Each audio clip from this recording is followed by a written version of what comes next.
Bienvenue sur Parlons de votre mental, le rendez-vous pour venir booster vos ressources psychologiques et votre mindset en écoutant des invités inspirants chaque semaine. Vous souhaitez être performant dans vos réalisations personnelles, professionnelles, tout en étant bien dans vos baskets? Nos invités de la saison 3 nous partageront comment ils font pour développer leur confiance en eux, leur motivation au quotidien, leurs méthodes pour gérer les échecs, la pression, le stress. Ils témoignent sur leur capacité de résilience et leur détermination pour toujours aller plus loin, plus haut, en restant positif. Abonnez-vous, ce podcast va devenir votre vitamine pour vous doper vous aussi à vous dépasser pour réaliser vos rêves. Et si nous découvrions notre invité du jour?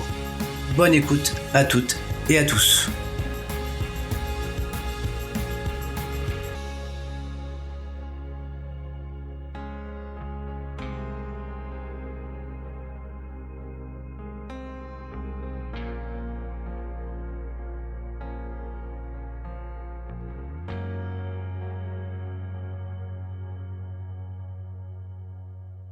Bienvenue à toutes et à tous pour un nouvel épisode de Parlons de votre mental. Et pour ce nouvel épisode, je suis allé à la rencontre d'une citoyenne engagée, Florence Morlighem. Bonjour Florence.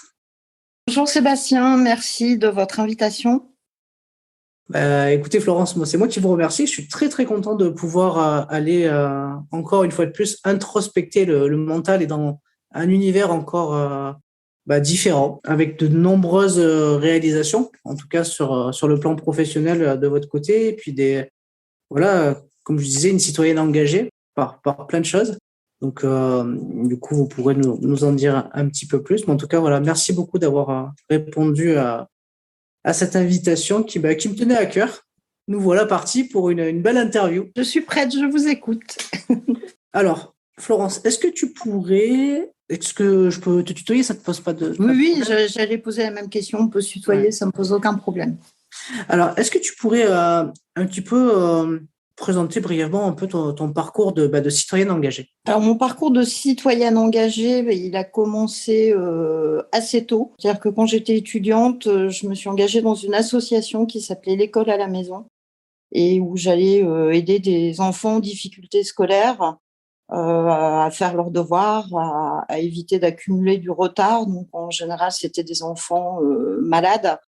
Et l'intérêt, c'était d'avoir une personne extérieure à la famille qui vienne aussi porter de l'attention, parce que parfois, voilà, ces difficultés familiales, elles engendrent aussi des conséquences sur une relation, et notamment pour faire progresser des enfants, c'est pas toujours simple. Donc, je me suis engagée comme ça.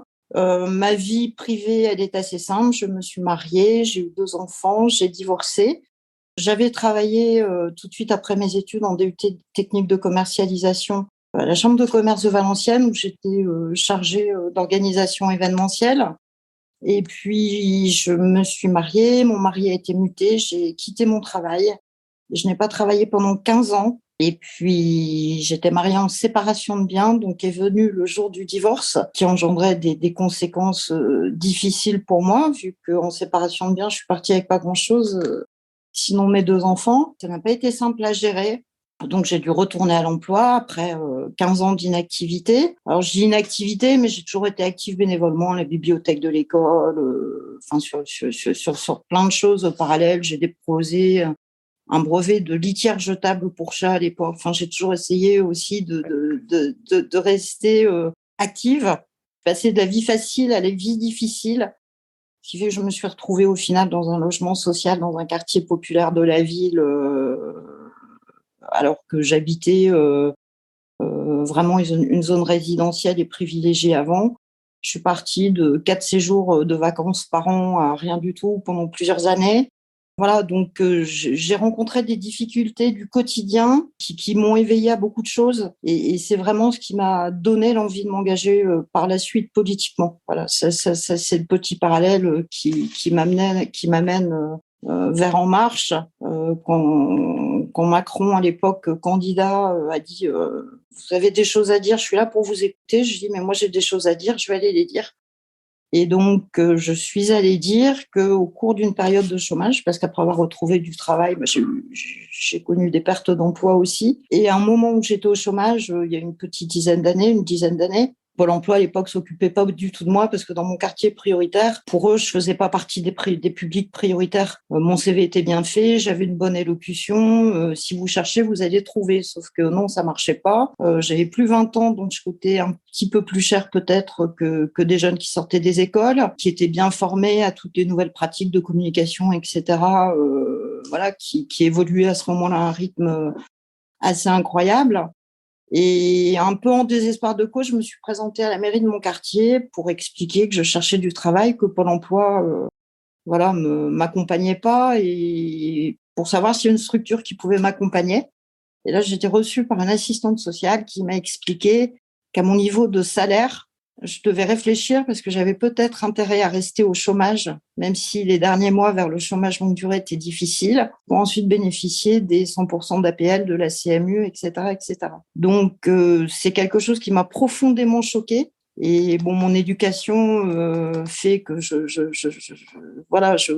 corresponds pas du tout à ce type de personnes qui pourraient se laisser aller ou choisir une zone de confort qui en fait est tout sauf une zone de confort. Et donc voilà, c'est ce qui m'a poussée à m'engager après dans le militantisme, on va dire. Oui, et puis du coup, derrière, pendant 2 ans, vous êtes attaché parlementaire. En fait, tu es attaché parlementaire. Ouais.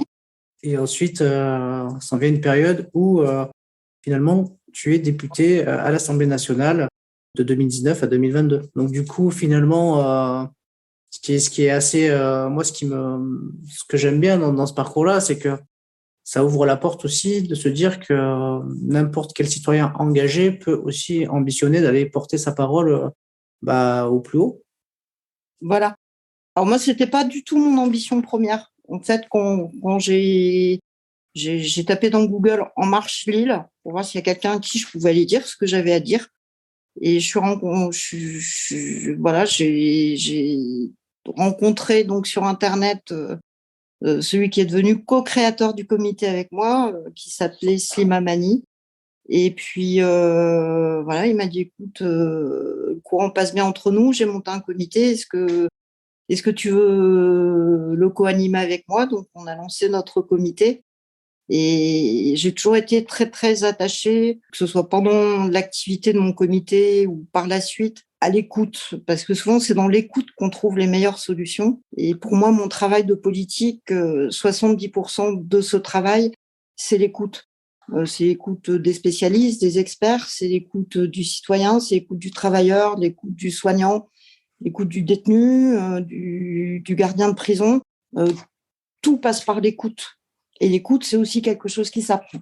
Donc voilà, je me suis pas engagée pour avoir un mandat. Je pensais jamais être élue ou être candidate. Puis de fil en aiguille, il y a un lien qui s'est créé avec la population locale aussi. Et puis, je pense que je suis quelqu'un d'empathique. Donc voilà, j'ai suscité un peu d'adhésion autour de moi. Donc quand Laurent a eu l'investiture, il m'a choisie comme suppléante. Et puis on a fait un bout de chemin ensemble. Et puis après, c'est le monde politique, donc c'est un monde cruel. C'est un monde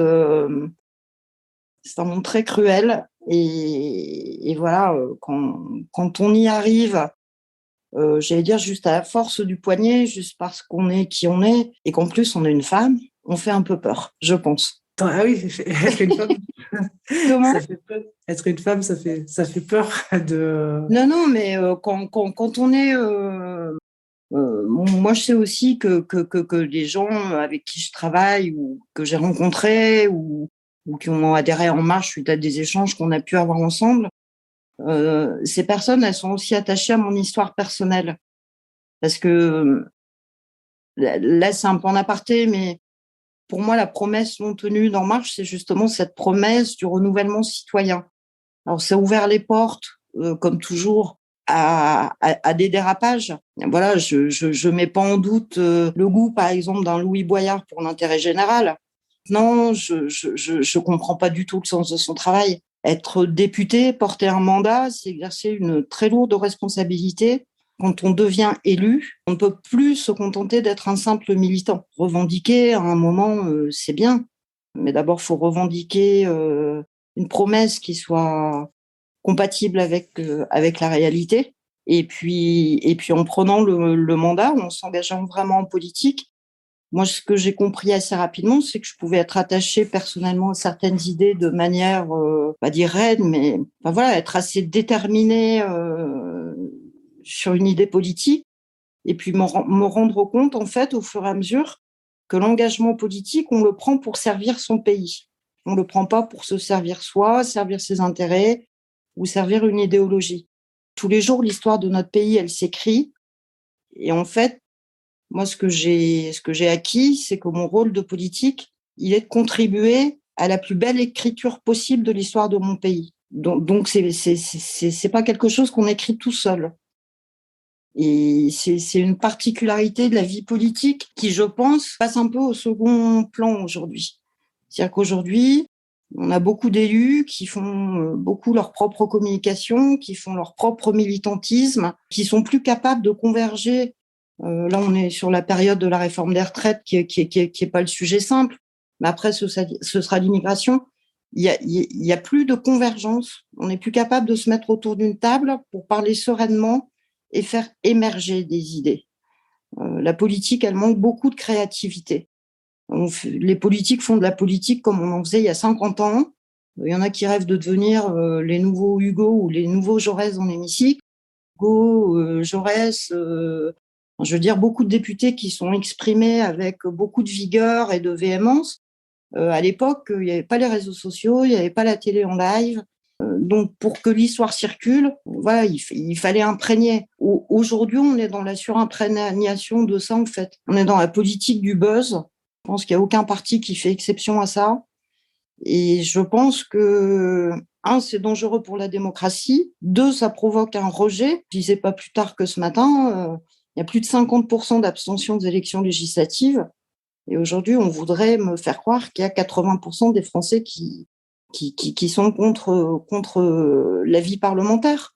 Dans un pays où on a la chance de pouvoir élire des députés, levons-nous le matin, allons voter et puis commençons par là. Je pense qu'on est un peu on profite d'un luxe et plus rien n'a de saveur en fait dans l'activité politique aujourd'hui.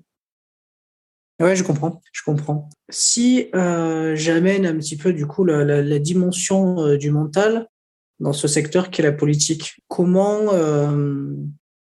tu vois un petit peu les choses par rapport à cette du coup cette capacité mentale un petit peu à tenir, parce que du coup les députés peuvent se réunir très longtemps et longuement la nuit, quand même des sollicitations, en tout cas les députés qui travaillent et est-ce que Voilà. voilà, je veux dire, il y a une vraie activité. Enfin voilà, je pense que vous comptez pas vos heures, enfin, voilà, il y a un vrai engagement derrière et des déplacements certainement. Si on n'est pas forcément en plus en tout cas sur Paris et qu'on est amené à bouger régulièrement, c'est-à-dire s'occuper de ce qui se passe sur son territoire, plus venir en plus du coup de débattre sur les questions importantes. Je pense que ça demande quand même une charge mentale assez impressionnante, non? Alors, ça demande une charge mentale impressionnante. C'est dans l'organisation. C'est-à-dire que moi, je me suis considérée élue toujours. Même quand je suis pas dans l'hémicycle, partout où je suis une élue. Et je dois donc avoir un comportement toujours digne de la fonction qui m'a été confiée. Donc ça, c'est une chose. Donc oui, ça oblige, voilà, à certains sacrifices, entre guillemets. Quand on est élu, on est reconnu dans la rue, on est reconnu à la terrasse d'un café, on est reconnu dans un commerce. Moi, mes enfants ne portent pas le même nom que moi, mais on sait très bien que leur mère était députée. Et donc, voilà, ils en ont parfois aussi assumé les conséquences.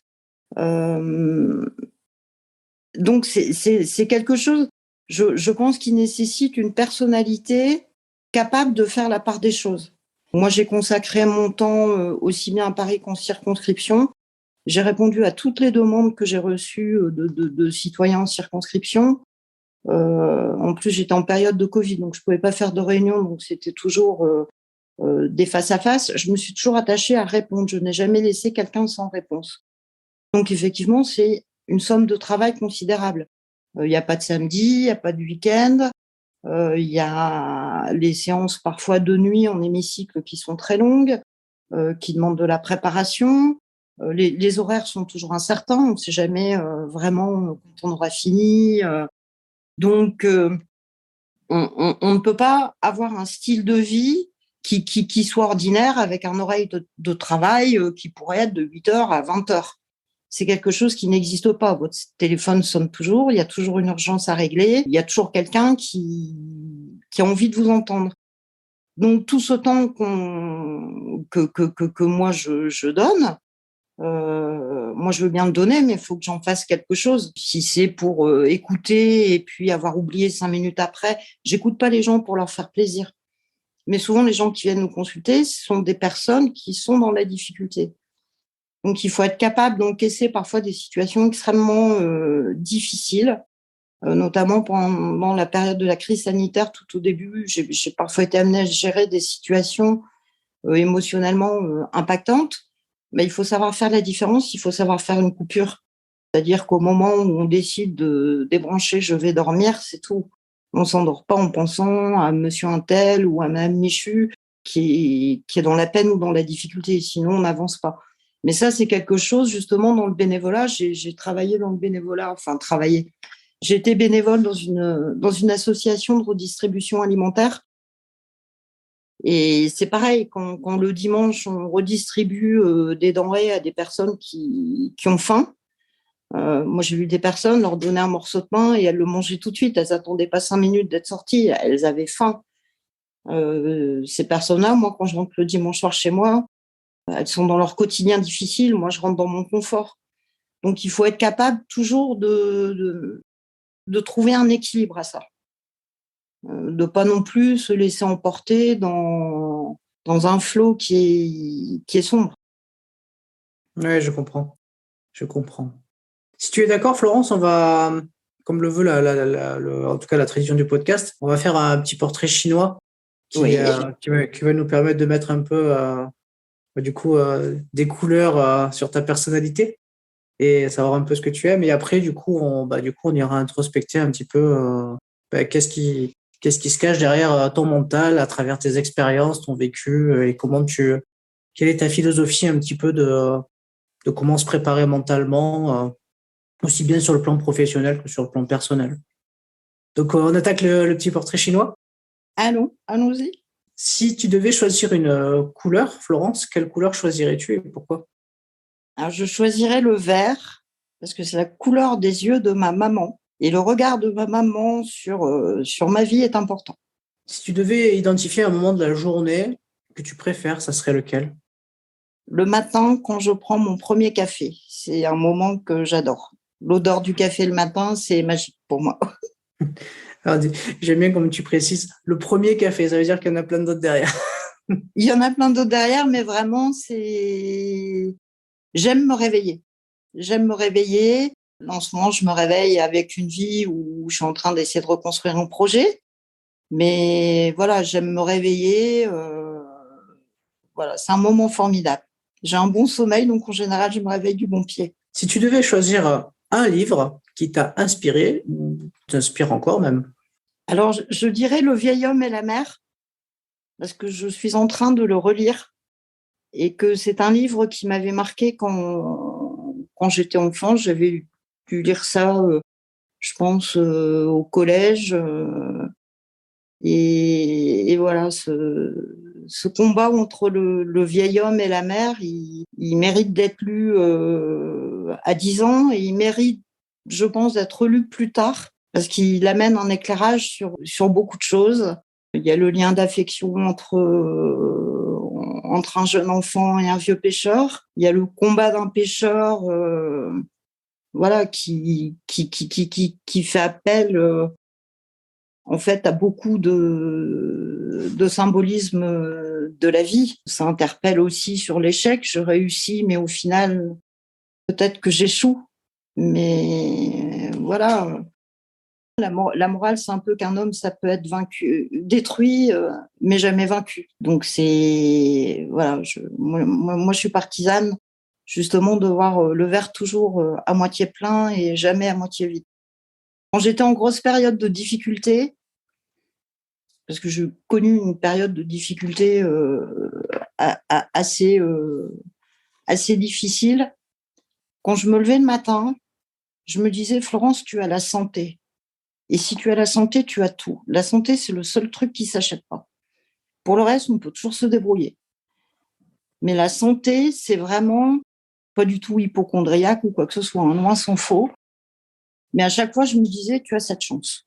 Tu as cette chance, tu as ça, tu as tout. À toi maintenant de jouer. Tu as l'ossature pour le faire, tu as un cerveau qui fonctionne. Voilà, tu te débrouilles pour tout. Si demain j'apprends que j'ai une grave maladie, certes, la ressource mentale, je pense qu'elle est extrêmement précieuse, voire capitale, mais on n'a pas une réelle emprise là-dessus. Donc voilà, je pense que l'humilité aussi dans le vieil homme et la mère, l'humilité c'est quelque chose de très précieux parce que dans tous les moments de la vie, de toute façon, on a toujours des succès. Un succès, il n'est pas éternel. Un succès, c'est quelque chose d'éphémère. Donc je pense que l'humilité, c'est ce qui permet aussi de vivre des moments hauts et puis de redescendre sereinement. Voilà, j'ai eu la chance de vivre ça. Maintenant, qu'est-ce que je vais en faire? Là où je suis, comment je vais le transformer? Donc voilà, la vie, elle est faite de haut et de bas. Et puis, quand on est en bas, il faut se dire qu'on peut remonter, quoi. Faut rien lâcher jamais. Ah bon, on en parlera dans le podcast de ne rien lâcher. Si tu devais choisir une citation te guide dans ton quotidien, ça serait laquelle? Alors, ça serait une citation de De Gaulle.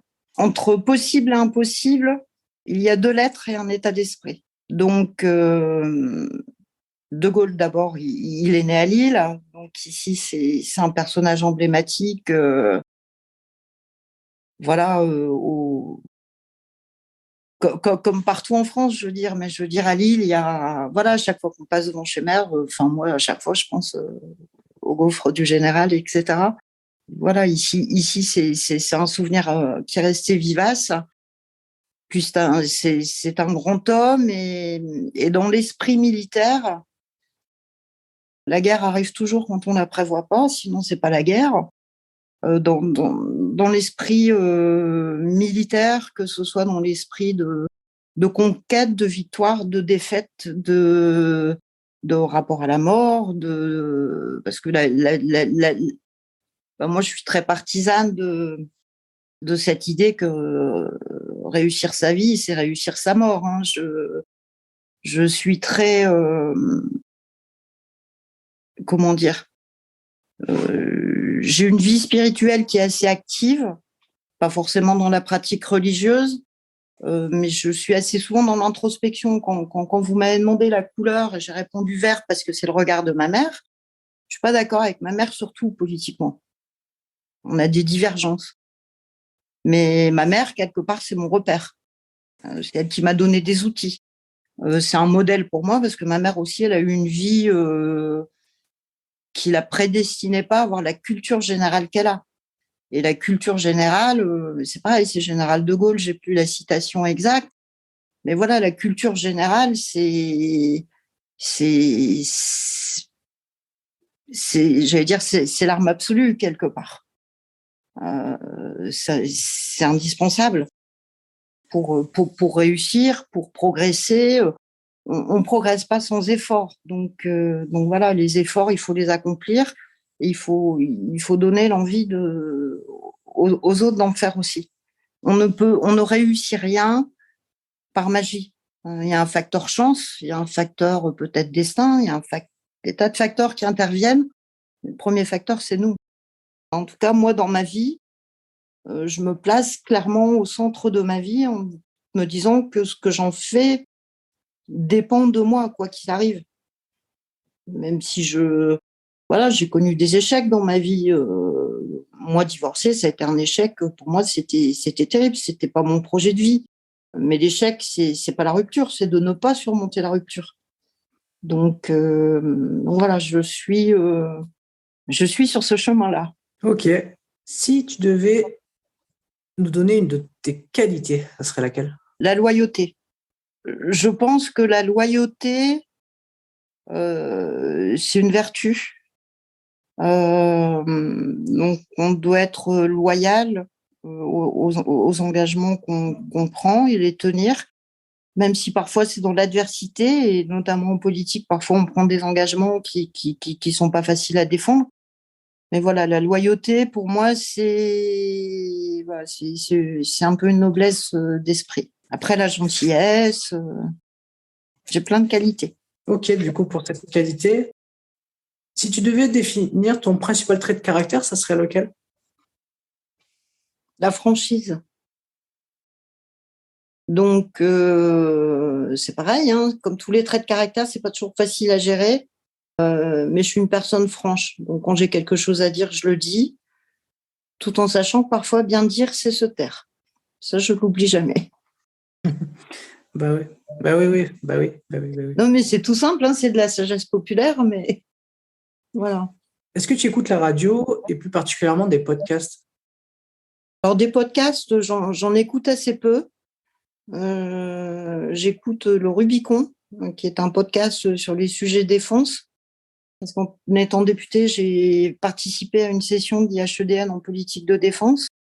Et donc, en fait, j'écoute des podcasts qui vont plus avoir des orientations professionnelles, techniques, enfin pour compléter mes connaissances. Après, je suis très contente de participer à ton podcast sur la gestion du stress. Mais je veux dire, les podcasts, c'est comme pour tout, il y a à boire et à manger. Oui, il y en a beaucoup.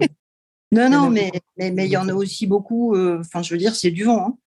Donc voilà, je suis pas forcément une auditrice assidue des podcasts. Ok, mais tu en écoutes un régulièrement, donc tu nous l'as Oui, donné. j'écoute aussi de temps en temps Léa Champ-Boncel, avec qui j'en avais fait un sur le sujet de la pauvreté. Après, si selon le sujet, je vais cliquer, je vais écouter. Souvent, je fais de la veille plutôt sur les réseaux sociaux. Est-ce que tu as une personnalité que tu admires plus particulièrement? Il y a beaucoup de personnalités qui sont inspirantes. En tant que femme, moi, je suis attachée à Simone Veil. Non, je veux dire, c'est une réponse qui est pas forcément très originale, mais quelque part, tant mieux que cette femme, quelque part, elle est aujourd'hui une aura aussi positive sur ce qui continue de construire notre pays. Effectivement, Simone Veil, elle a une aura et c'est important, ben voilà, que d'autres femmes, en tout cas, continuent à perpétuer, en tout cas, les engagements qu'elle avait pris et tout ce qu'elle a pu, en tout cas, mettre en œuvre pendant qu'elle était encore là. Si tu devais me citer un film qui te parle, qui t'inspire, que tu as peut-être regardé plusieurs fois. Alors, un film que j'ai regardé plusieurs fois, ça c'est sûr et certain, c'est Out of Africa. Parce que j'adore Robert Redford, j'adore Meryl Streep. Mais c'est aussi une histoire. D'abord, la photographie dans ce film, elle est juste magique. Le moment du shampoing, c'est pour moi un moment d'anthologie amoureuse. C'est un film qui termine aussi par la mort du héros. Donc, c'est un héros qui a eu la vie belle. Il en a fait une vie belle. Et puis qui, historiquement, reprend aussi une partie de l'histoire du monde qui a été difficile, compliquée, dont on a l'impression qu'aujourd'hui, elle est toujours pas terminée. Et voilà, je trouve beaucoup de choses dans ce film. Beaucoup. Et une petite dernière pour clôturer ce portrait chinois, une région que tu affectionnes particulièrement. Alors, je vais dire la mienne. Je vais dire la mienne parce que je suis toujours attachée à y revenir. C'est une région qui peut être triste. La grisaille sur les corons, ça n'a rien de fun. Mais en même temps, c'est là que j'ai grandi. Moi, j'ai encore les mines fonctionnent encore quand j'étais petite. Et bon, je suis pas issue d'une famille de mineurs, hein, c'est pas du tout le sujet. Mais les cités des mines existent encore, les médecins des mines existent encore. Et toute cette culture, toute cette fraternité qu'il y avait entre mineurs, ben, c'était juste exceptionnel. On voit des images d'archives qui peuvent être, j'allais dire tragiques, mais enfin voilà, c'était germinal, hein. J'aurais pu dire germinal comme film ou comme livre d'ailleurs. Mais voilà, ça a construit des choses qui restent. Il y avait aussi beaucoup de mineurs immigrés, italiens, polonais, etc. Et c'est des sujets qui reviennent aujourd'hui parce que l'immigration, c'est devenu un mot. C'est un mot, j'allais dire, abîmé, parce qu'on se réfère par exemple, à la situation des migrants polonais qui étaient dans les mines. Je veux dire, ça montre bien juste qu'on migre pas par choix. Il n'y a rien eu de tout rose là-dedans. Aujourd'hui, on a l'impression que tout s'est fait un peu par magie et dans la facilité. C'est faux. C'est faux. Les Italiens, on les appelait les Rital. Les Polonais, c'était les Polacs. Je veux dire, on faisait une réputation aux Polonais de s'attribuer le travail des autres. Je veux dire, dans la durée, finalement, ça s'est bien passé. Mais quand on parlait de la cité polonaise ou de la cité des Italiens, c'est parce que ces gens-là, on les faisait vivre entre eux aussi dans les cités. Et ça, quelque part, aujourd'hui, c'est comme si c'était devenu complètement édulcoré. Oui, mais c'était des Européens, ça s'est bien passé. Non, il n'y a jamais rien qui se passe facilement. À part dans la bibliothèque rose, peut-être, mais voilà. Donc pour ça, pour la richesse gastronomique, parce que j'adore cuisiner, pour la gentillesse, on parle toujours du manque de soleil, mais avec le réchauffement climatique, on vit de mieux en mieux dans ma région. Un point positif. Donc là, tu parlais des Polonais et des Italiens, mais après, aujourd'hui, les parcours migratoires de jeunes venant en tout cas de pays d'Afrique, ils traversent en tout cas des frontières, ils vivent des choses que personne ne pourrait vivre en passant de camp en camp avec l'espoir en tout cas d'arriver en Europe pour pouvoir ensuite éventuellement trouver un travail pour faire vivre leur famille qui est restée sur place. Donc c'est un vrai comment dire, pour leur famille, c'est un véritable héros qui va traverser plein de pays pour les aider, en tout cas pour ceux qui sont restés sur place, quoi. Donc on voit des sportifs aussi. Je veux dire, j'ai en tête un sportif congolais qui a fait les Jeux Olympiques de Rio, qui est un boxeur et qui aujourd'hui travaille dur et sur le plan professionnel et sur le plan sportif pour percer en boxe, mais également continuer à envoyer de l'argent à sa famille au Congo. Voilà, c'est vrai qu'on n'en parle pas trop, mais on migre pas par envie, parce que non, on migre pas par plaisir. Moi, j'ai rencontré des Africains qui ont pris le bateau pour venir. Je crois que j'en ai rencontré plusieurs, parce que l'île, voilà, c'est une ville où il y a aussi beaucoup de migrants. Tous ont eu peur de mourir. Et il y en a qui l'ont fait 2 fois. Moi, j'en connais qui ont été renvoyés, qui sont revenus. Le drame, c'est qu'aujourd'hui, quand on entend qu'ils rentrent chez eux, mais ça, c'est le drame politique tout court. Moi, par exemple, au départ, je m'étais engagée sur la reconnaissance du sexe neutre.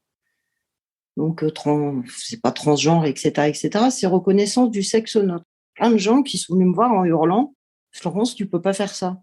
Et je le fais parce qu'il y a de plus en plus de bébés qui naissent asexués à cause des perturbateurs endocriniens.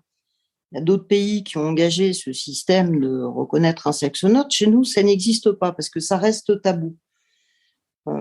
Sur la GPA, c'est pareil. Je suis contre le mariage pour tous, mais le mariage pour tous, c'est antérieur, mais je suis contre. Mais à partir du moment où ça se pratique, nous ici à Lille, on est sur une zone frontalière. Beaucoup de femmes homosexuelles vont se faire inséminer en Belgique et accouchent en France. À un moment, à partir du moment où on sait que ça existe, c'est plus une question de choix. Est-ce que je suis pour ou contre? C'est comment je fais pour que ça se passe bien et pour l'encadrer au mieux. Parce que ces enfants existent. Donc, c'est là où je reviens à mon idée première de dire que la politique, c'est pas défendre mon idée à moi, c'est faire en sorte de bien écrire la suite de l'histoire. Et dans l'histoire, il y a des personnages parfois qui s'invitent et qu'on n'attendait pas, c'est tout. Ouais, effectivement, ça va. Du coup, oui, c'est un petit peu ça. C'est finalement, avec l'écriture de l'histoire et de comment la civilisation finalement évolue avec son temps, la technologie et tout ce qui peut en tout cas y avoir, c'est comment on inscrit ça dans le temps et comment on fait pour que tout le monde finalement trouve sa place finalement dans cette société et avec de la bienveillance et faire en sorte que tout le monde puisse vivre sa vie tranquille, faire en tout cas tranquillement comme il le souhaite, quoi, tout en étant comme tu disais cadré. Que, de toute manière, on ne peut pas vivre sans règles finalement. Ah non, on ne peut pas vivre sans règles. Mais je pense que le danger, le réchauffement climatique, je veux dire, quand il va faire 60 degrés ou plus au soleil en Afrique, il fait déjà 50 degrés chez nous à Bordeaux l'été, les gens se sauvent. Ils vont pas cuire au soleil. Donc c'est sûr que scientifiquement, il y a des avancées qui peuvent permettre de développer, mais je veux dire, ça reste encore du domaine de l'utopie. Mais je pense qu'aucune frontière ne résistera à un moment à un exode. Parce que je pense que c'est humain, c'est un instinct de survie. À partir du moment où on sait ça, je pense qu'il faut anticiper l'accueil autant que contrôler les flux. Ça reste une nécessité.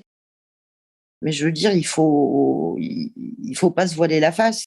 Quelque part, dire on va instaurer ça, la situation va s'arranger, il y aura plus d'immigrés qui viendront, sauf ceux qu'on a choisis.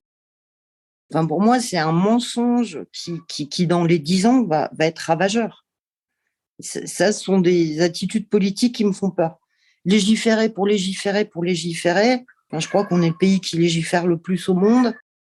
Finalement, pourquoi est-ce que c'est ça de faire la politique? Est-ce que c'est Préfet Molins qui avait dit ça dans sa dernière audition, je pense en commission des lois, que la politique, ça pouvait pas être la politique du fait divers. La loi, elle peut pas s'adapter aux événements du quotidien. C'est pas une réponse absolue, la loi. C'est une direction pour moi. Alors, on va revenir un petit peu brièvement quand même sur ton parcours. Il t'inspire quoi finalement ton parcours, si tu regardes dans le rétro? Alors, si je regarde dans le rétro, je me dis qu'en fait, j'ai eu beaucoup de chance. J'ai eu des galères, j'ai connu des moments difficiles, mais au final, j'ai eu beaucoup de chance parce que je pense que j'ai réussi à trouver dans chaque expérience difficile une ressource pour l'étape suivante. Parfois, quand on me disait, mais la politique, en fait, il y a un film qui m'a beaucoup marqué aussi, j'aurais pu le citer, c'est Slumdog Millionnaire, qui est aussi un livre d'ailleurs. Moi, ma vie politique, c'est un peu Slumdog Millionnaire. C'est-à-dire que j'ai connu le chômage. Donc, quand je parle du chômage, je sais ce que c'est. J'ai connu la précarité alimentaire. Je sais ce que c'est. J'ai connu une recherche d'emploi difficile. Je sais ce que c'est. Voilà, il y a beaucoup de sujets qui me renvoient à ma vie personnelle. Et l'expérience personnelle, on peut la partager, mais un vécu, ça reste un vécu. Un vécu, c'est ce qui fait qu'on vibre à quelque chose. C'est ce que je dis. Parler des gens qui comptent 10 € à la fin du mois ou avoir compté 10 € à la fin du mois, c'est pas du tout la même chose. Et ça, c'est un peu occulté parce qu'on est dans une période qui est toujours uniquement dans la médiatisation. Là, je vois les gens qui s'offusquent parce qu'il y a une rue piétonne à Lille où les commerces tiennent pas, en fait, ils ferment tous les uns après les autres. Mais si tout le monde continue à acheter sur Amazon, Shein et compagnie, voilà, marquer ça sur l'aventure des magasins aussi. L'intérêt général, c'est pas la somme d'intérêts particuliers, mais nos comportements particuliers forment l'intérêt général aussi. Et ça, je pense qu'on oublie de le dire. C'est-à-dire que le citoyen, ça se résume pas à être un électeur. Le citoyen, il est acteur avant tout. Et je pense que ça, c'est ce qu'on voit émerger dans les attentes de la jeunesse. Déjà chez les plus petits, ceux qui ont l'âge de mon petit-fils, par exemple, 6-7 ans, sont extrêmement sensibles à la planète, au développement durable, ressources telles que l'eau. Ils y sont très sensibles parce qu'ils sont sensibilisés par l'école. Et c'est eux, en fait, qui ramènent ça dans leur famille. Donc, je pense qu'il y a une prise de conscience qui se fait, en fait, par la jeunesse et que la jeunesse plus proche de l'âge adulte, on va dire, de l'étape de l'adolescence jusqu'à l'entrée dans la vie active, elle est en attente, en fait, je pense, d'un renouveau politique. Je veux dire, les politiques aujourd'hui c'est ce que je disais, font de la politique comme il y a 50 ans. Et aujourd'hui, il faut changer. On se retrouve avec des journalistes qui parlent de tout à des députés qui connaissent tout et en fait qui entretiennent des dialogues, j'allais dire, assez stériles. On zappe d'une chaîne à l'autre, on entend les mêmes choses. C'est-à-dire qu'il n'y a plus de recul, il n'y a plus de créativité, comme si quelque part tout était sclérosé et le politique n'osait plus des choses innovantes. Enfin, moi, j'ai l'impression que voilà, Greta Thunberg, quand elle a émergé, a été très controversée, etc. Elle a quand même mis un peu un coup de pied dans la fourmilière. En toute chose, malheur est bon. Mais le doute, pour moi, c'est une vertu. C'est-à-dire que forcément, quand on s'engage, on approche de certaines certitudes. Le doute aujourd'hui, pour moi, il est un peu assimilé à une erreur. C'est-à-dire qu'aujourd'hui, un politique qui dirait « je ne sais pas de solution miracle, etc.», à mon avis, serait ridiculisé. Or, le doute, justement, est vertueux. À force de faire croire qu'on peut avoir réponse à tout le temps, et que dès qu'il y a quelque chose, on fait une loi et ça va s'arranger, on voit bien que malgré tout ce qui a été mis sur la table pour faire reculer les violences conjugales, ce matin, c'est une femme qui a poignardé sa femme. C'est devenu un vrai sujet public. Il y a de la prévention, une justice adaptée. Et malgré tout, ce phénomène se poursuit et s'amplifie. Voilà, à un moment, il faut aussi s'interroger. Où sont les limites aujourd'hui ? Oui, effectivement. Effectivement, c'est vrai que on a l'impression de mettre beaucoup d'énergie sur des sujets et parfois on n'a pas forcément l'impression que ça s'arrange. Comme c'est vrai. C'est vrai. Si je te dis rendre possible l'impossible, est-ce que Oui. ça fait écho à ton parcours ? Ah, ça fait écho à mon parcours parce que c'est la citation de Gaulle que j'ai citée. Moi, je pars du principe des grandes avancées de l'humanité, en fait. À la base, elles reposent toutes sur une utopie. On peut toujours rêver du revenu universel. Il y en a certains qui ont expliqué la présence quelque part d'esclaves pour construire les stades au Qatar en raison du statut particulier du citoyen qatarien qui, quelque part, n'a pas besoin de travailler. Alors, je pense qu'on est toujours le con d'un autre, on est toujours l'esclave d'un autre. Et voilà, qu'à un moment, dans une étape de mondialisation telle qu'on la connaît, il faut aussi ouvrir ses chakras et raisonner un peu plus large. Mais à l'impossible, nul n'est tenu. Mais moi, quand j'ai commencé mes réunions en marche pour Macron en 2016, je me souviens, on faisait des réunions, on était 2 ou 3. Le nombre de gens qui se foutaient de moi, mais royalement, ou qui me disaient, mais... Et finalement, petit à petit, on l'a fait. Finalement, ceux qui se moquaient de moi, il y en a qui ont voté Macron. Donc, moi, je pense qu'il faut toujours rester optimiste et voilà, si on vise la Lune, on atteint les étoiles au pire. Effectivement. Il faut viser haut pour essayer d'aller le plus haut possible. Mais bon, après, ça ne veut pas dire qu'on obtiendra, comme tu dis, en tout cas le Graal ultime, mais on arrivera peut-être sur un autre objectif qui nous plaira également, quoi. Parfois, des portes se ferment et d'autres s'ouvrent. Voilà, et je pense que ce qu'il faut, en fait, c'est stimuler. Il faut stimuler, on dit l'Assemblée nationale, c'est une chambre d'enregistrement, c'est pas tout à fait faux, hein. Mais c'est son rôle. On désacralise, j'allais dire, nos institutions les unes après les autres. Voilà, il y a un fonctionnement des institutions qu'il faut peut-être modifier, mais qui est ce qu'il est et qu'on doit respecter. Alors, on va parler de mental. Oui. Tu veux le définir, ce mot, le mot mental ? Tu le définirais comment ? Alors, le mot mental, c'est ce qui permet de tenir debout quand il reste plus rien, j'allais dire.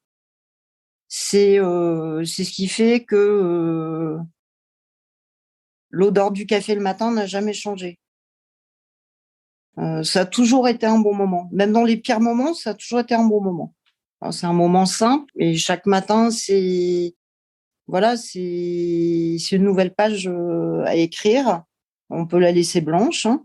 On choisit ce qu'on veut faire de sa journée, mais le mental, pour moi, c'est la clé de l'équilibre en fait. Tout passe par le mental.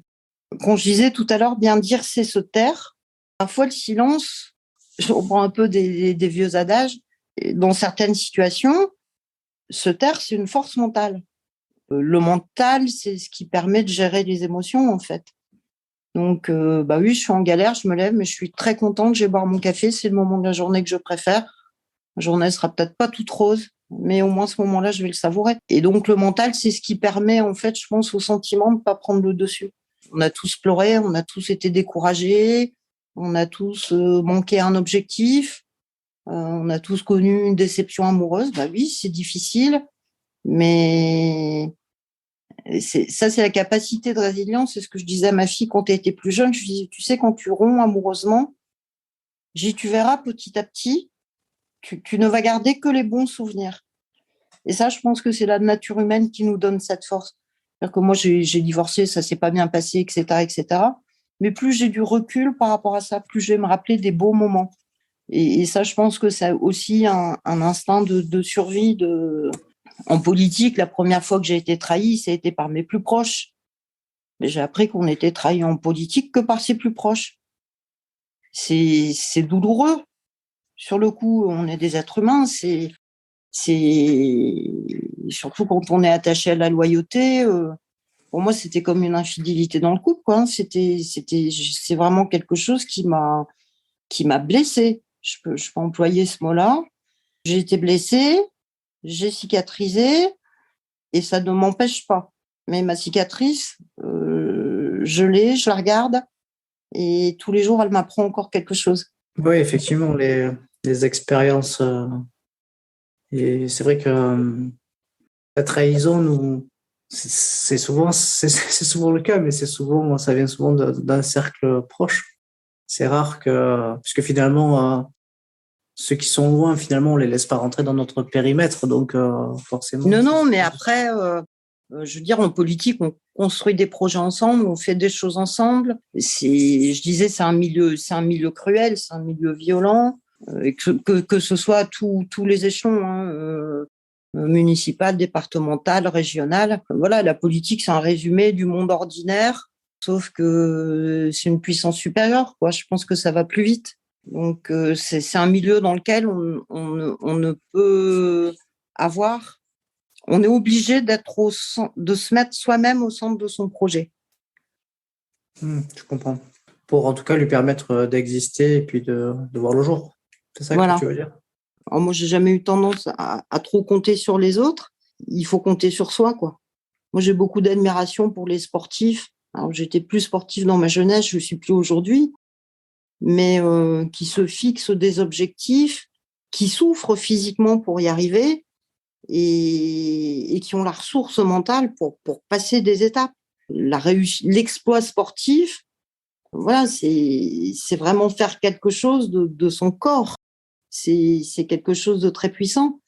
Et à l'inverse, moi, dans le milieu politique, tout ce temps de prendre soin de moi, voilà, tout ça, j'ai zappé. Donc, c'est à refaire, je ne referai pas de la même façon. Voilà, c'est pareil, c'est un challenge tout le temps aussi, quand même. Et justement, pour du coup te challenger ou en tout cas affronter toutes les épreuves que tu avais à gérer, sportives, puisque c'est un peu du sport, la politique, finalement. Ah oui. Comment tu te préparais mentalement? Alors, mentalement, pour moi, la meilleure préparation, c'est le travail. C'est-à-dire que ce soit politiquement, quand je faisais une assemblée générale de copropriété, il faut arriver avec un excellent niveau de préparation. On ne fait pas approuver des comptes de copropriété si on n'est pas capable de les lire, si on n'est pas capable de les expliquer. Et donc, pour moi, le meilleur antidote au stress, c'est le travail. Moi, je vais avoir du stress d'inconfort, de manque de sommeil. Donc ça, par exemple, cet inconfort-là, j'ai appris à faire des micro-siestes. Et pourquoi? Très bêtement, parce que ça m'arrivait par moments de me sentir très fatiguée d'un seul coup au milieu de la journée et de me dire, mais il faut que je dorme. Mais donc, j'avais peu de temps, mais j'ai appris à faire des petites siestes. Je mettais mon réveil, 20 minutes, 30 minutes. Ça m'arrivait de me réveiller en sursaut avant que mon chrono sonne, mais je sais pas, je m'étais endormie très profondément peu de temps et j'étais prête à repartir. Donc la première fois que j'ai fait ça, ça fait très bizarre de se dire il est 14h30 et je vais faire une micro-sieste. Voilà, c'est pas trop l'habitude. En même temps, ce soir, il faut que je tienne jusqu'à 2h du matin. Ce matin, j'ai fait ça. Et intellectuellement, on passe un travail en commission de la défense sur un sujet de défense. À l'après-midi, le vote d'un texte de loi sur la protection de l'enfance. Et le lendemain matin, on peut être à la rencontre d'un chef d'entreprise qui, à l'époque, avait déjà des soucis de facture énergétique. Donc, il faut être capable d'une gymnastique intellectuelle qu'on peut pas avoir si on est fatigué. La fatigue, moi, je pense que la fatigue, c'est mon pire ennemi. Je ferme pas mes volets quand je dors parce que j'adore me réveiller avec la lumière du jour. Quand on se rend compte que la lumière du jour ne réveille pas, pour moi, c'est une sonnette d'alarme, vraiment ça. Oui, j'allais dire, les micro-siestes sont justement utilisées dans l'armée, en fait, pour la récupération. Et donc voilà. Et effectivement, après à l'IHEDN, j'ai vu quand on était en déplacement, etc. Voilà, quand on est fatigué, qu'on a un peu de temps, faut se reposer. Il faut se reposer. Le repos, c'est la sieste, c'est pas avoir la sieste honteuse. Mais tout ça, ça fait partie aussi d'un tas de préjugés. Hein. Ah bah, le sommeil, c'est essentiel pour la récupération et l'optimisation de la performance, hein, donc qu'elle soit intellectuelle ou physique.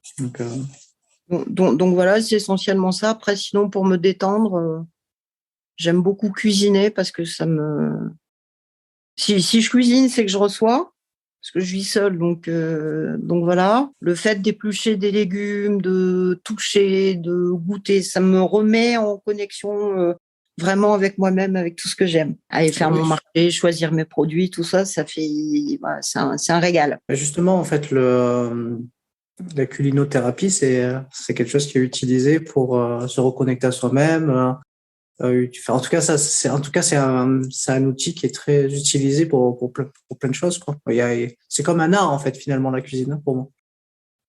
Ah, mais alors, ça a toujours occupé une grande place dans ma vie, la cuisine. Donc, j'aime bien manger, c'est sûr. Mais j'aime beaucoup préparer, organiser. Voilà. C'est... Voilà, ça. Et quand je fais ça, là, je pense à rien d'autre. Mais ça, c'est... Je pense que je n'ai jamais été, en fait, moi, obsessionnelle sur une idée de... Comment dire? J'ai toujours réussi à me décrocher de mon stress, en fait. Moi, le stress, ça va plutôt s'apparenter à du trac chez moi. C'est-à-dire que je vais avoir peur par anticipation. Au moment de prendre la parole, j'aurais pas peur parce que j'y suis, c'est le moment et je me suis préparée pour. Ça a plus être des moments de trac. J'ai eu l'occasion de voyager en Israël et d'aller à la Knesset. C'est dit des choses au sujet du Liban, notamment, où j'ai jugé utile de lever la main pour demander la parole. Quand vous êtes jeune député, que vous venez du milieu citoyen, que vous levez la main à la Knesset et qu'on vous accorde la parole, forcément, il y a un moment de tension.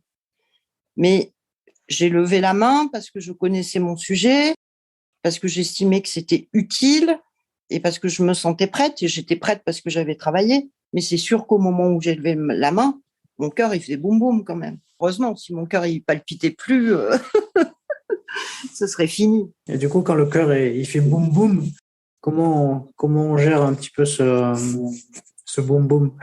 Je pense qu'il faut respirer, prendre un petit peu de recul, quelques secondes. Alors, moi, je n'aime pas, par exemple, hein, j'ai des collègues qui ont fait des coachings de com, etc. Moi, j'aime pas me regarder, j'aime pas spécialement m'entendre. J'aime bien que les autres le fassent. Je suis très claire. Parce que Parce que voilà, quand on veut faire vivre des idées, on n'a pas d'autre solution que d'essayer de les partager. Et la seule façon de partager, c'est justement d'en parler et de les illustrer soi-même. Mais je suis pas comme des comédiens qui disent j'aime pas voir mes films. Je les comprends. Comme on peut dire, est-ce que j'ai une personnalité timide? Dans ma vie privée, je suis quelqu'un d'extrêmement réservé et timide. Mais pour aller tenir un meeting ou voir des gens que je ne connais pas professionnellement, pour moi, c'est deux choses totalement différentes. Le stress, c'est parfois, par exemple, la première fois qu'on rencontre le président de la République.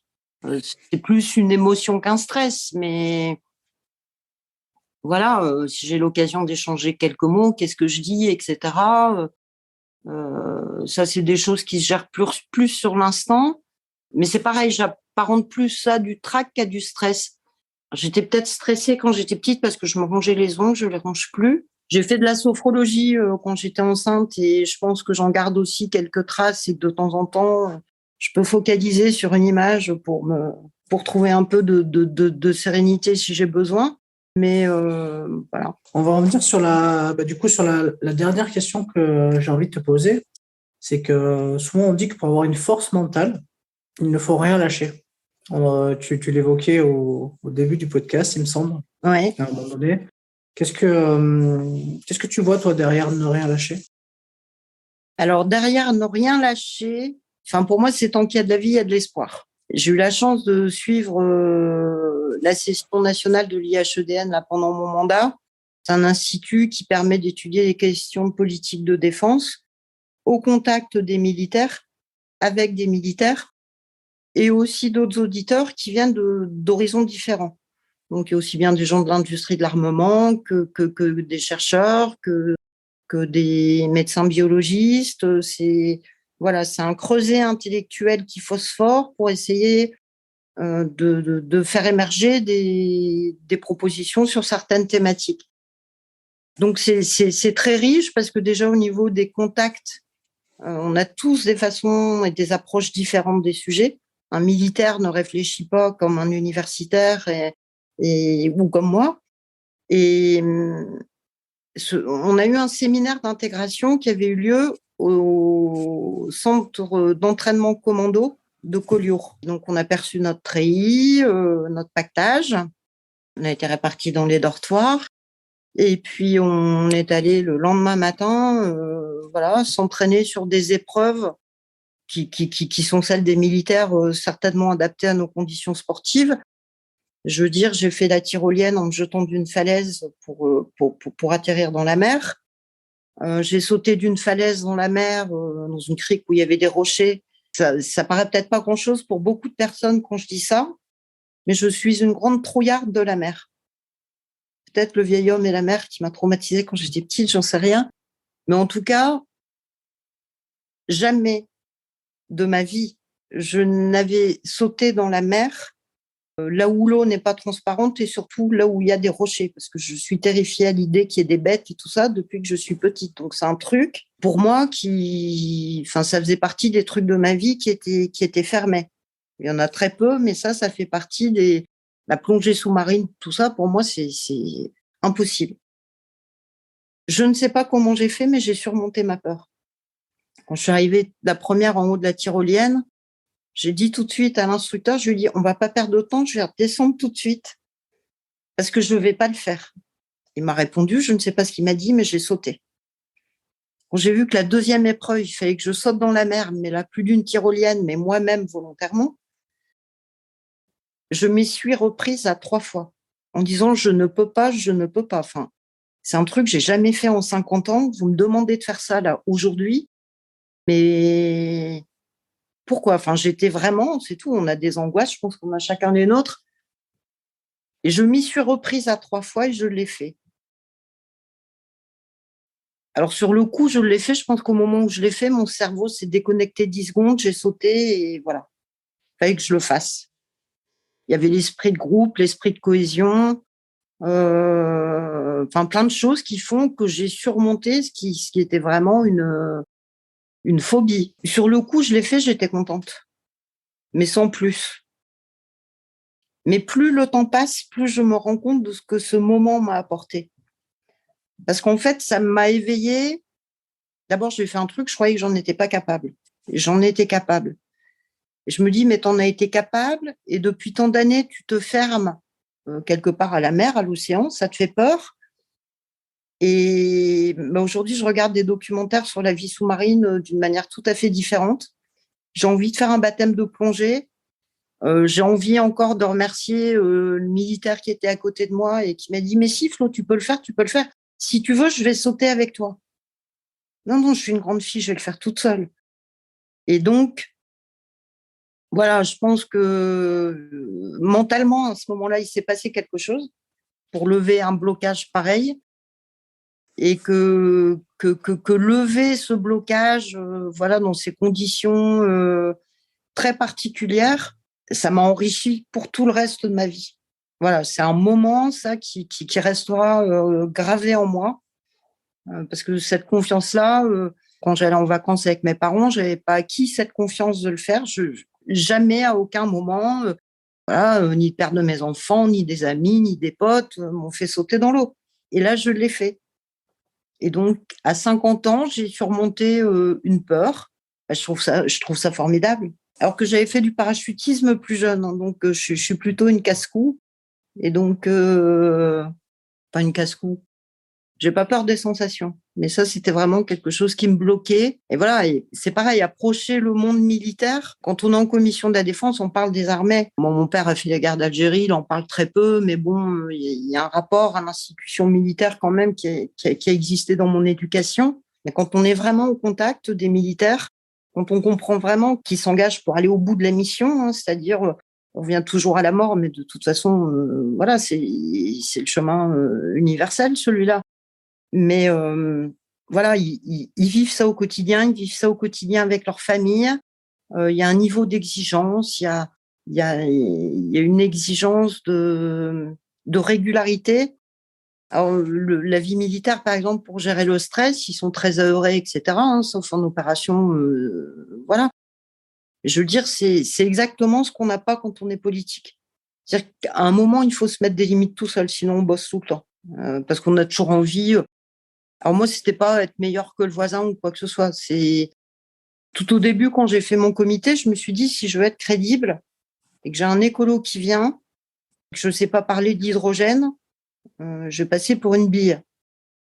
Donc, chaque fois, avant de faire des réunions sur des sujets, je travaillais en fait. Et comme j'ai toujours eu la frustration de ne pas avoir fait d'études supérieures après mon bac+2, j'ai compensé aussi cette frustration-là par la recherche personnelle. En tout cas, c'est une bonne, en tout cas, comment dire, se cultiver par soi-même, être curieux, se former, tout au long de sa vie, c'est quelque chose qui est important aussi et puis de pouvoir parler des choses qu'on comprend, c'est encore mieux. Non, mais je pense qu'en politique, c'est indispensable. On peut survoler des sujets, hein, mais on peut jamais les survoler longtemps. Et même je veux dire, dans la vie quotidienne, etc. Enfin, je veux dire, tout est toujours un moment pour apprendre quelque chose, hein. Donc moi, j'ai cette curiosité que je tiens. Je parlais de ma maman, mais je tiens ça de ma mère qui... Alors, ma maman, elle est née à la campagne, dans une famille d'ouvriers agricoles, et puis elle a eu de la chance. À l'époque, elle a été repérée par son instituteur qui l'a envoyée au pensionnat pour faire des études. Et ma maman me racontait qu'elle, quand elle était petite, son seul livre, c'était le dictionnaire. Et que donc, le dictionnaire, c'était pour elle la meilleure façon de voyager. Et donc, forcément, quand on a le dictionnaire comme livre de chevet, ça permet après d'avoir une élocution assez précise, en tout cas, et une culture générale importante. Et donc, voilà, j'ai eu cette transmission aussi. Et puis voilà, de se lever le matin, de faire des efforts, d'avoir une hygiène de vie. Ça, c'est l'éducation, hein. J'ai eu cette chance. Je suis partie avec ces bases-là aussi dans la vie. C'est vrai que la base éducative du départ, elle est, pour moi, elle est fondamentale pour le développement de l'estime de soi et de la confiance aussi, pour aussi bien démarrer dans la vie après, quoi. Ça, c'est un socle fort qui est important enfin, voilà, en tout cas, on voit que chez des jeunes qui n'ont pas ce socle pour diverses raisons, quoi. On voit bien que quand ils arrivent, en tout cas, pas très loin de l'âge adulte, ils sont souvent en quête d'identité, de repères. Ils ont plus de mal en tout cas, à rentrer dans l'âge adulte quand ils n'ont pas eu ces bases-là, en tout cas. Donc voilà, je pense que j'ai ces bases-là, et puis après voilà, ma vie, c'est ce que j'en fais aussi, hein. Je pense que j'ai mis du temps à comprendre ça. Je pense que je suis peut-être plus curieuse, à 50 ans que qu'à 20 ans. Enfin, c'est normal de pas avoir non plus les mêmes centres d'intérêt, voilà, on n'est pas dans les mêmes époques de vie, mais franchement, tu me parlais de ta bibliothèque au début. Quelque part, j'aimerais bien vivre au Furet du Nord ou à la Bibliothèque nationale, quoi.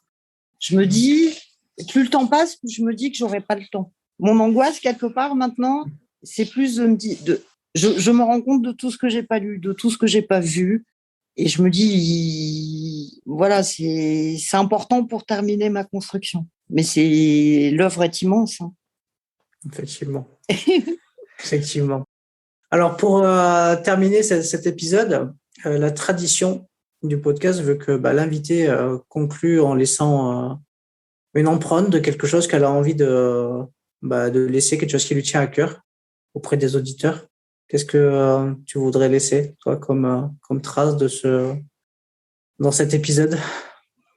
Alors, ce que je voudrais laisser comme trace, c'est de dire à chacune et chacun de croire en ses rêves. Pas la première à le dire, je suis pas la dernière. Il faut croire en soi. C'est très important de croire en soi et de se donner les moyens d'y croire. Croire en soi, ça suffit pas. Il faut savoir qui on est, savoir où on veut aller et quelque part l'empreinte qu'on veut laisser. Dans la transmission, on ambitionne de transmettre quelque chose, mais au final, ce sont les gens à qui on essaie de transmettre qui font vivre cet héritage ou pas. L'empreinte qu'on laisse, elle dépend pas de nous. Elle dépend de ce que les autres ont envie de faire avec nous, de ce que les autres ont envie de faire de ce qu'on leur a transmis aussi. Oui, croire en ses rêves, croire en soi et se dire que la vie est belle et que le soleil se lève chaque matin et même s'il se couche tous les soirs, parfois sur un horizon encombré, chaque jour est un jour nouveau. Donc, j'espère que chacun trouvera sa lumière. Merci beaucoup, Florence. Je vous en prie, merci beaucoup à vous. Avec plaisir, avec plaisir. Bonne fin de journée, au revoir. Bonne fin de journée, au revoir. Si cet épisode t'a plu, tu peux le partager en me taguant ou en lui laissant 5 étoiles sur Apple Podcast. Tu pourras aussi être tiré au sort pour gagner un test OMSAT pour évaluer tes qualités mentales.